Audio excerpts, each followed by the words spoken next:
tere, armsad Plaastrid peale kanali vaatajad. Mina olen Karita ja minuga koos on täna Tarvo. Tervist!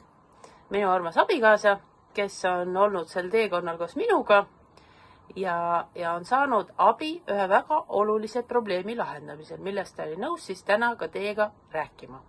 Räägi oma lugu, palun. Minu lugu järgmine.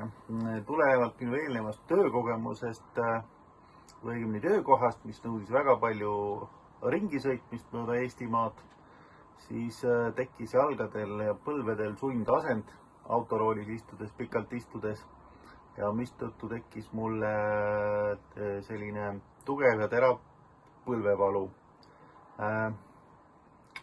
Saades oma abikaasalt informatsiooni plaastrite osas, katsetasin siis põlve peal ära ühel pool Eionit, teisel pool Carnosiini plaastrit ja üks ühel pool, teine teisel pool, ja peale 2-3 päeva või ütleme maksimum 4 päeva nende kasutamist päevasel ajal sain ma sellest põlvevalust lahti.